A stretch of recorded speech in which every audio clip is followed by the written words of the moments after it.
Welcome back to another episode of Quick Picks with the Geek. I am your host, Bro Power the Geek. All right, next up, we got Marcin Tybura versus Mick Parkin, and let's just take a second to appreciate these nicknames. Tybura kept it simple, just chopped off a few letters and called it a day. Meanwhile, Mick Parkin has no nickname at all, which is wild because he's an undefeated heavyweight.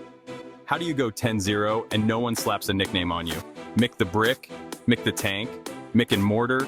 Come on, people. But nickname or not, these big boys are about to throw down, so let's get into it.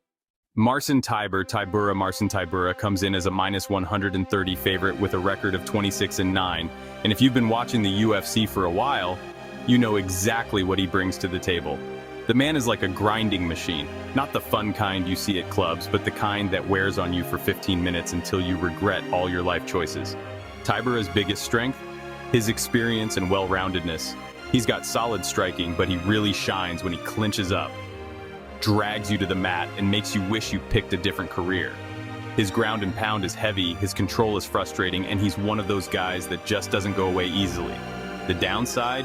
He's hittable. And at heavyweight, that's not a great trait to have.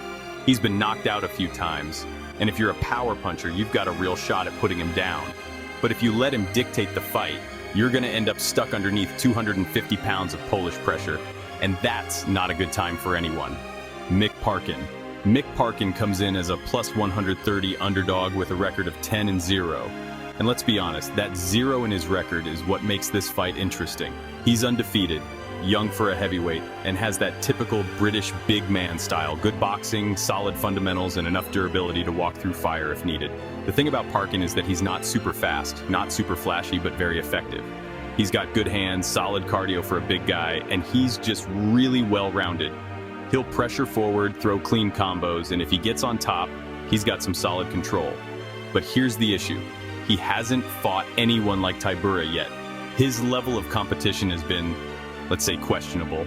He's been winning, but now he's got to deal with a veteran who knows every trick in the book and won't just fold when things get tough. So, who wins? This fight comes down to whether Parkin's fundamentals can hold up against Tybura's grinding style. Because while Parkin might have the cleaner boxing, he's not explosive enough to scare Tybura off. And if he starts getting clinched, taken down, and dragged into deep waters, that undefeated record might start looking real fragile, real fast. Tybura is just so good at making fights ugly. He doesn't care if you're the better striker. He'll force you into the clinch, drag you down, and turn the fight into a battle of attrition. Parkin hasn't had to deal with that yet, and I don't think this is the fight where he suddenly develops elite takedown defense overnight. Official pick. I'm rolling with Marcin Tybura.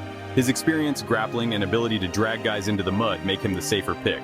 Parkin's undefeated record is impressive, but this is a huge step up, and I think Tybura spoils the party with a grinding decision win or a late stoppage, so expect a lot of clinching, some heavy top control, and at least one moment where Parkin stares at his corner like, how do I get this guy off me? If you enjoyed this, go ahead and smash that like button. If you haven't subscribed yet, what are you waiting for? Hit that subscribe button and turn on notifications so you don't miss a beat when the next video drops. And don't be shy. Leave a comment below and let me know who you got winning this fight. Let's see who really has the crystal ball around here. Until next time.